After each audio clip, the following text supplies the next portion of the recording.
So Lalbagh ಶಾಸ್ತ್ರೀಯ ತೋಟ 2.5 ಶತಮಾನಗಳ ಕಂಡಿರ್ತಕ್ಕಂಥ ರಾಜ್ಯ ಮತ್ತು ರಾಷ್ಟ್ರದ ಹೆಗ್ಗಳಿಕೆಯ ಸಸ್ಯಶಾಸ್ತ್ರೀಯ ತೋಟ ಆಗಿದೆ. ತಮಗೆಲ್ಲ ತಿಳಿದಿರೋ ಹಾಗೆ 1760ರಲ್ಲಿ ಹೈದರಾಲಿ ಮತ್ತು ಬ್ರಿಟಿಷರ ಖಾಸಗಿ ತೋಟ ಆಗಿತ್ತು. ತದನಂತರ 1856ರಲ್ಲಿ ಬ್ರಿಟಿಷ್ ಕಾಲಘಟ್ಟದಲ್ಲಿ ಇದನ್ನು ಪ್ರಪ್ರಥಮ ಒಂದು ಗವರ್ನಮೆಂಟ್ ಬಟಾನಿಕಲ್ ಗಾರ್ಡನ್ ಸಸ್ಯಶಾಸ್ತ್ರೀಯ ತೋಟವಾಗಿ ಘೋಷಣೆ ಮಾಡಲಾಯಿತು.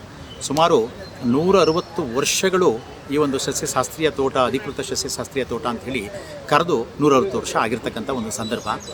ತಮಗೆಲ್ಲ ತಿಳಿದಿರೋ ಹಾಗೆ ಇದೊಂದು ಸಸ್ಯಶಾಸ್ತ್ರೀಯ ತೋಟವಾಗಿರೋದ್ರಿಂದ ರಾಜ್ಯದ ಕನ್ಯಾಕುಮಾರಿಯಿಂದ ಕಾಶ್ಮೀರದವರೆಗೆ ಹಾಗೂ ದೇಶವನ್ನು ಹೊರತುಪಡಿಸಿ ವಿವಿಧ ದೇಶಗಳಿಂದ ದೇಶಗಳಿಂದನೂ ಕೂಡ ಇದು ಹಲವಾರು ಸಸ್ಯ ಪ್ರಭೇದಗಳನ್ನು ನಾವು ಆಗಿಂದಾಗೆ ಪರಿಚಯ ಮಾಡ್ತಕ್ಕಂಥ ಕಾರ್ಯ ಸುಮಾರು 150 ವರ್ಷಗಳಿಂದನೂ ಕೂಡ ನಡ್ಕೊಂಡು ಬಂದಿದೆ. ಸೊ ಈ ಒಂದು ಮರಗಳನ್ನು ನಾವು ಲಾಲ್ಬಾಗ್ ಸಸ್ಯಶಾಸ್ತ್ರೀಯ ತೋಟಕ್ಕೆ ಪರಿಚಯ ಮಾಡಿದಂಥ ಸಂದರ್ಭದಲ್ಲಿ ಅವುಗಳನ್ನು ನೆಟ್ಟು ಪೋಷಣೆ ಮಾಡಿ ಸಂರಕ್ಷಣೆ ಮಾಡಿ ಅವನ ಮುಂದಿನ ಪೀಳಿಗೆಗೆ ಮತ್ತು ಒಂದು ವೈಜ್ಞಾನಿಕ ವೇದಿಕೆಯಾಗಿ ಲಾಲ್ಬಾಗ್ನ ಏನಿವತ್ತು ವಿದ್ಯಾರ್ಥಿಗಳು, ಸಸ್ಯಶಾಸ್ತ್ರಜ್ಞರು, ಪರಿಸರ ಪ್ರಿಯರು ಬಳಸ್ತಾ ಇದ್ದಾರೆ, ಆ ಉದ್ದೇಶಕ್ಕೆ ಇದನ್ನು ನಿರಂತರವಾಗಿ ಬಳಸಲಾಗ್ತಾ ಇದೆ.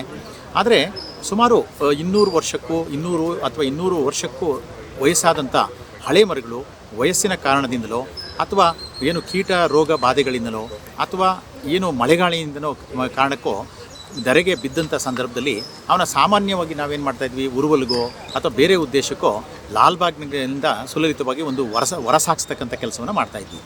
ಆದರೆ ಅಂತಹ ಇಂದು ಸುಮಾರು 200 ವರ್ಷಗಳ 2 ಶತಮಾನಗಳ ಅವಿನಾಭಾವ ಸಂಬಂಧವನ್ನು ಈ ಲಾಲ್ಬಾಗ್ ಸಸ್ಯಶಾಸ್ತ್ರೀಯ ತೋಟ ಜೊತೆ ಹೊಂದಿಕೊಂಡು ಕೋಟ್ಯಾಂತರ ಜನಗಳಿಗೆ ಬೇಕಾದಂಥ ಪ್ರಾಣವಾಯುವನ್ನು ಮತ್ತು ಸಹಸ್ರಾರು ಹಕ್ಕಿ ಪಕ್ಷಿಗಳಿಗೆ ಬೇಕಾದಂಥ ಆಸರೆಯನ್ನು, ಹಣ್ಣು ಹಂಪಲವನ್ನು ನೀಡಿದಂಥ ಈ ಮಹಾನ್ ವೃಕ್ಷಗಳು ಕೇವಲ ಅದು ಒಣಗಿದ ತಕ್ಷಣ ಅಥವಾ ನೆಲಕ್ಕೆ ಬಿದ್ದ ತಕ್ಷಣ ಅವನ್ನ ಲಾಲ್ಬಾಗಿಂದ ಅಷ್ಟೊಂದು ದಾರುಣವಾಗಿ ಹೊರಗಡೆ ಕಳಿಸಬಾರ್ದು.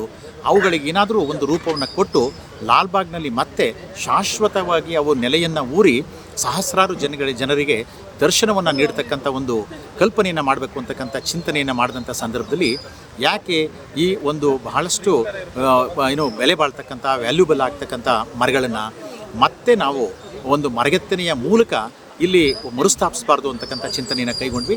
ಇದರ ಅಂಗವಾಗಿ ನಾವು ಶಿಲ್ಪಕಲಾ ಅಕಾಡೆಮಿಯ ಒಂದು ಅಧ್ಯಕ್ಷರು ಮತ್ತು ಅಲ್ಲಿರ್ತಕ್ಕಂಥ ಅಧಿಕಾರಿ ಸಿಬ್ಬಂದಿಗಳ ಜೊತೆ ಮಾತಾಡಿ ಈ ರೀತಿ ಒಂದು ತೋಟಗಾರಿಕೆ ಇಲಾಖೆ ಚಿಂತನೆಯನ್ನು ಹಮ್ಮಿಕೊಂಡಿದೆ.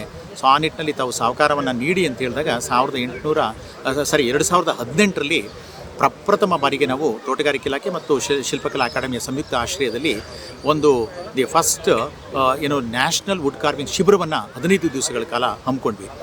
ಅದರ ಫಲವಾಗಿ ಸುಮಾರು 45ಕ್ಕೂ ಹೆಚ್ಚು ಬೃಹತ್ ಮರದ ಆಕರ್ಷಕವಾದಂಥ ಆಕೃತಿಗಳು, ಶಿಲ್ಪಗಳು ಹೊರಬಂದವು. ಅವುಗಳನ್ನು ಐತಿಹಾಸಿಕ ಗಾಜಿನ ಮನೆಯ ಹಿಂಭಾಗದ ಒಂದು ಸ್ಥಳದಲ್ಲಿ ಸ್ಥಾಪನೆ ಮಾಡಿ ಸಂರಕ್ಷಣೆ ಮಾಡುವುದರ ಮೂಲಕ ಅದು ಇಡೀ ಭಾರತ ದೇಶದ ಪ್ರಪ್ರಥಮ ವುಡ್ ಕಾರ್ವಿಂಗ್ ಮ್ಯೂಸಿಯಂ ಅಂತಕ್ಕಂಥ ಖ್ಯಾತಿಗೆ ಕಾರಣ ಆಗಲು ಸಾಧ್ಯ ಆಗಿದೆ. ಸುಮಾರು 50 ಜನ ನುರಿತ ಮರಗೆತ್ತನ ಪರಿಣಿತರು ದೇಶದ ಉದ್ದಗಲದಿಂದಲೂ ಕೂಡ ಆಗಮಿಸಿದ್ದಾರೆ. ಬಹುಮುಖ್ಯವಾಗಿ ಸುಮಾರು 18ಕ್ಕೂ ಹೆಚ್ಚು ಜಿಲ್ಲೆಗಳಿಂದ ಕರ್ನಾಟಕದ ವ್ಯಾಪ್ತಿಯಲ್ಲಿ ಬಂದಿದ್ದಾರೆ. ಮತ್ತು ಬಾಂಬೆ ಹಾಗೂ ಛತ್ತೀಸ್ಗಢದಿಂದ ನುರಿತ ಮರಗೆತ್ತನ ಶಿಲ್ಪಿಗಳು ಬಂದಿದ್ದಾರೆ. ಇವರೆಲ್ಲರ ಸಹಕಾರದಿಂದ ಜನವರಿ 2ರಿಂದ ಸುಮಾರು ಜನವರಿ 17ರವರೆಗೆ 16 ದಿವಸಗಳ ಕಾಲ 24/7 ಇದು ಒಂದು ರಾಷ್ಟ್ರೀಯ 2ನೇ ಮರಗೆತ್ತನ ಶಿಬಿರ ಜರುಗುತ್ತೆ. ಈ ಒಂದು ಶಿಬಿರದ ಮುಕ್ತಾಯಗೊಂಡ ನಂತರ ಇಲ್ಲಿ ಬರ್ತಕ್ಕಂಥ ಸುಮಾರು 35ಕ್ಕೂ ಹೆಚ್ಚು ಅತ್ಯಾಕರ್ಷಕವಾದಂಥ ಬೃಹತ್ ಶಿಲ್ಪಗಳನ್ನು ಲಾಲ್ಬಾಗ್ನಲ್ಲಿ ಹಾಲಿ ಸ್ಥಾಪಿಸಿರ್ತಕ್ಕಂಥ ವುಡ್ ಮ್ಯೂಸಿಯಂನ ಆಯ್ದ ಭಾಗಗಳಲ್ಲಿ ಪ್ರದರ್ಶನ ಮಾಡ್ಬೋದು. ಮತ್ತು ಲಾಲ್ಬಾಗ್ನ ಇನ್ನಿತರೆ ಸ್ಥಳಗಳಲ್ಲೂ ಕೂಡ ಇವನ್ನ ಪ್ರದರ್ಶನ ಮಾಡುವುದರ ಮೂಲಕ 2-3 ಶತಮಾನಗಳನ್ನು ಕಳೆದು ಬಾಂಧವ್ಯವನ್ನು ಲಾಲ್ಬಾಗು ಈ ಮರಗಳ ಜೊತೆ ಇಟ್ಕೊಂಡಿತ್ತು. ಅದರ ಒಂದು ಮುಂದಿನ ಸಂಬಂಧವನ್ನು, ಮುಂದಿನ ಆಕರ್ಷಣೆಯನ್ನು, ಮುಂದಿನ ಒಂದು ಸೆಳೆತವನ್ನು ಇಲ್ಲಿಗೆ ಸಂದರ್ಶನ ಮಾಡ್ತಕ್ಕಂಥ ಲಕ್ಷಾಂತರ ಜನರಿಗೆ ಆ ಮರಗಳು ನೀಡುವುದರ ಮೂಲಕ ಪ್ರಕೃತಿಯ ಒಡಲಿಗೆ ಅವು ಮತ್ತೆ ಮರಳಿ ಗೂಡಿಗೆ ಸೇರ್ತಾ ಇದೆ. ಇಂಥ ಪ್ರಯತ್ನವನ್ನು ಮಾಡಲಿಕ್ಕೆ ಸಹಕಾರ ಮಾಡಿದಂಥ ಶಿಲ್ಪಕಲಾ ಅಕಾಡೆಮಿಯ ಎಲ್ಲ ಅಧಿಕಾರಿ ಮತ್ತು ಸಿಬ್ಬಂದಿಗಳಿಗೆ ಮತ್ತು ನುರಿತ ನಮ್ಮ ಮರಗೆತ್ತನ ಶಿಬಿರಾರ್ಥಿಗಳು ಮತ್ತು ಪರಿಣಿತರಿಗೆ, ತೋಟಗಾರಿಕೆ ಇಲಾಖೆಯ ಹಿರಿಯ ಮತ್ತು ಕಿರಿಯ ಅಧಿಕಾರಿಗಳು, ಸಿಬ್ಬಂದಿಗಳಿಗೆ, ತೋಟಗಾರಿಕೆ ಉಪನಿರ್ದೇಶಕರಾದಂಥ ಶ್ರೀಯುತ ಬಾಲಕೃಷ್ಣರವರಿಗೆ ನಾನು ತುಂಬ ಹೃದಯದ ಧನ್ಯವಾದಗಳನ್ನು ತಿಳಿಸಲಿಕ್ಕೆ ಇಚ್ಛೆಪಡ್ತೀನಿ. ಧನ್ಯವಾದಗಳು.